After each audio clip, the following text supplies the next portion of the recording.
Hello,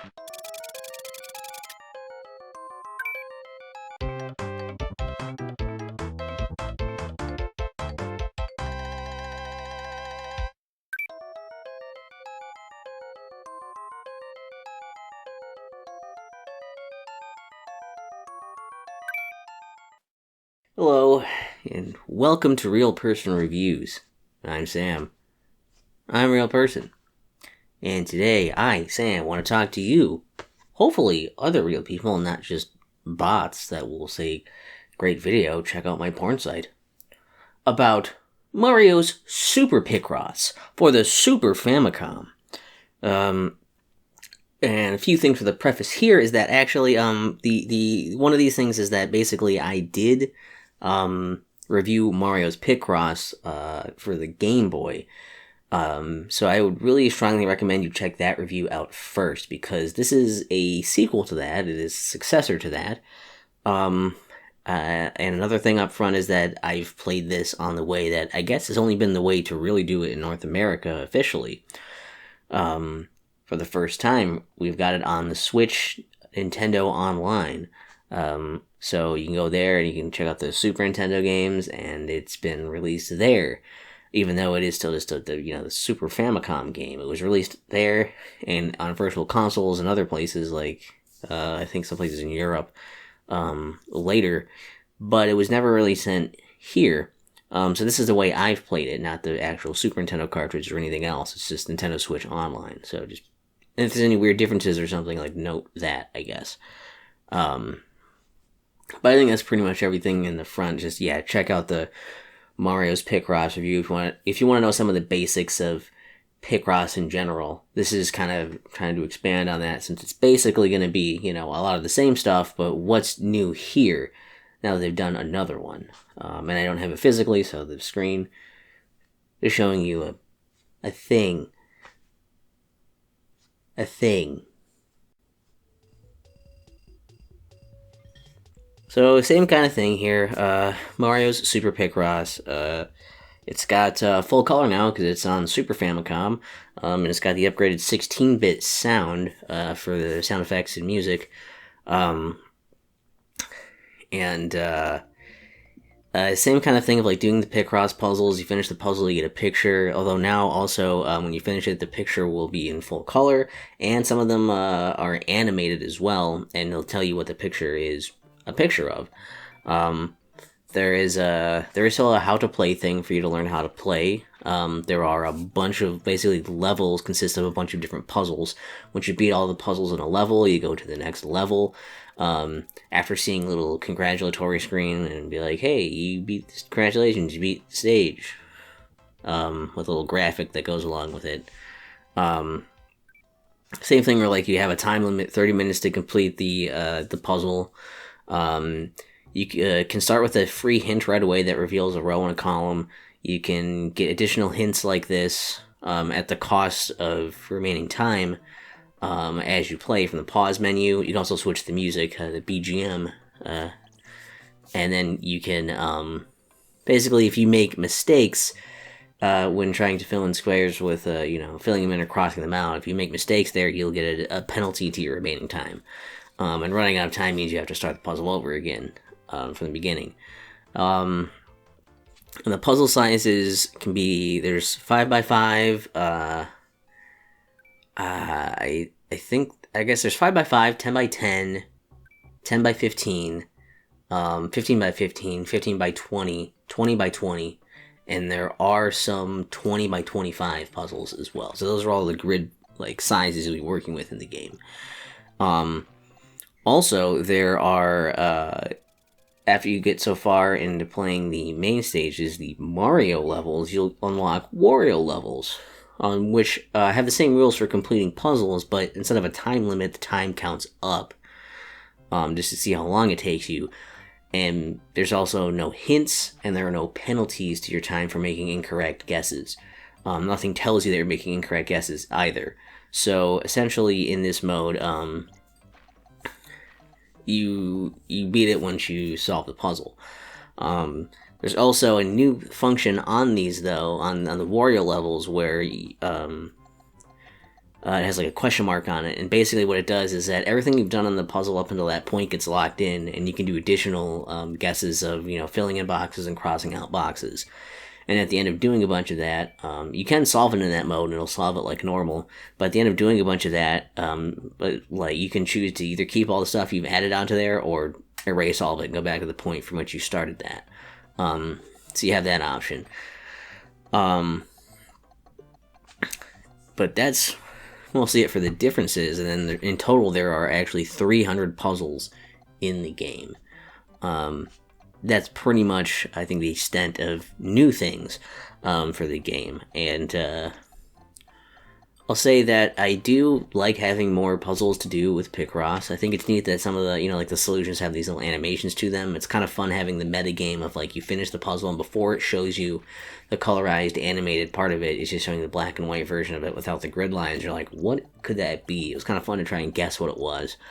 I really like the Wario modes because it doesn't give me a time limit on doing the stuff, and it doesn't tell me when I do things wrong. I didn't use hints anyways in the other ones, so it was like I guess I just liked doing that because there wasn't the pressure of the time limit on me. I really enjoyed those. And that was a handy mode where you feel like you're stuck. You do the question mark mode and be like, okay, I take a guess that this box is filled in or something, or this is this, and that's like, then because I can't prove that logically right now, I can't figure out where the logical thing is to do next. So I'm just going to do that and like go with it and see if I can find something from there. And if not, then I can undo it and try something else, right? Like that's a neat feature. And having it, in full color is nice. 16-bit visuals is nice. In general, again, it's more Picross. If you just want to play some more Picross, here's some more Picross for you. It's not a whole lot to say there. Oh, also they fixed the weird input lag delay thing from the previous game, so now it's a lot more smooth. It's a small change, but it makes a big difference because it doesn't feel like I'm fighting to make stuff fill in the way I want it to, and do the correct number of spaces and stuff. As far as downsides, there are definitely some weird ones to mention here. So this game wasn't really like translated. It had some stuff that was English before, so like you can read some of that, but a lot of it's still just in Japanese. So the how to play section is kind of useless unless you know how to speak Japanese. You're better off figuring out how to play like somewhere else first, and then going into this and just skipping the how to play part. And the text on the menu, some of that is also in Japanese, so it's like basically like the yes or no when you want to confirm or deny something. It's like you have to kind of remember which one is yes and which side is no, so you know what you're doing. Not a big deal, you can figure that out and kind of remember that, but it's a thing. And then also there's the little congratulatory screens after you beat a level of puzzles. And those are kind of awkward because then it's just like you see Mario or Wario there that's like, they're like, congratulations, a bunch of stuff you can't read, and then stage whatever. They could just be, telling me horrible things, I don't know. Maybe Wario is telling me nasty things, Mario's telling me nice things, who could tell? Probably only people who speak, anyone who speaks Japanese could probably tell, but me, I can't. So I kind of wish they would have added in just like a translation for that stuff, even if it was like a caption they put up later or something. That's like an overlay or something you could choose. That would be nice. But it's kind of like jarring without that. The stuff you make too, the little puzzles you finish that say what they are under them, if you can't tell by the picture and animation after, once it's fully colored and animated, if you're still like, I don't really know what this is, you probably just aren't going to know what it is. So that's there. And there's still the problem of the Mario stages where, despite the size, like it doesn't matter what the size of the puzzle is, it's always 30 minutes. Making successive mistakes increases the amount of like time it takes away from the penalty, and the idea that you have to be fast when trying to think logically to solve a puzzle, they don't really mesh together very well to me. I don't really like that part of it, so it is a little strange that that's the main thing.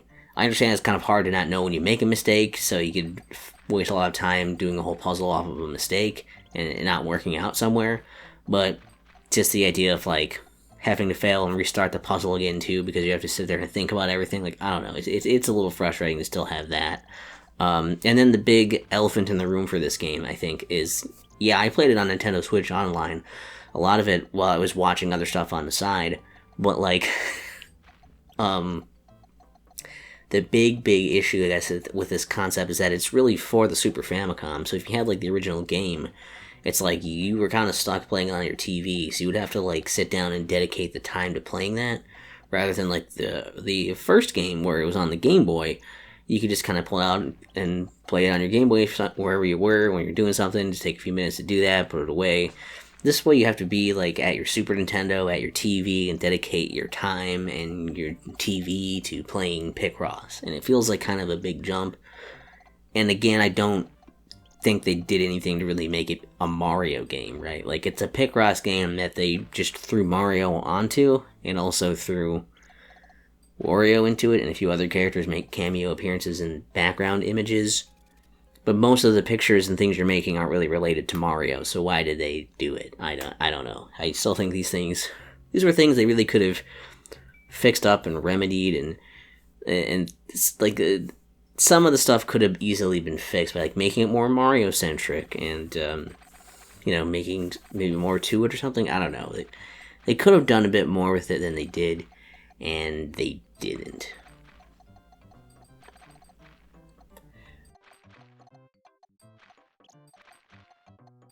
Overall, Mario Super Picross, not a bad game. If you like Picross, you'll probably like just having more Picross. There's a lot of puzzles. There's a lot of hours to be. I spent a ton of hours doing all these puzzles. But it's the kind of thing you probably want to just do kind of slowly over time. Play a puzzle here and there. On Nintendo Switch Online, if you already have that anyway, it's a great thing to throw on and have a puzzle game to play. Do some Picross. It can be kind of relaxing and addicting. But as far as like a console thing, you're actually sitting down and playing on your TV, it's not as appealing. And if you're going to try to buy a physical copy, I don't know that it would be worth paying a whole lot for it, unless you were a big fan of Picross, or you wanted to finish your Mario collection or something. It's not really a game that you must have or must play. There are other versions of Picross you can play that I think you'll be getting a similar enough experience, because again, it's not really that much Mario to it other than the artwork and the name, right? Like, it's the actual puzzles you're doing in there, and the atmosphere and everything doesn't feel very Mario-esque, so it's alright. If you already have Nintendo Switch Online, I would say just give it a look, give it a try, and see if you like Picross, and just don't make it your first Picross game, or if you do, look up the basics of how to play Picross first, because again, that how to play section, unless you know Japanese, isn't really going to help you.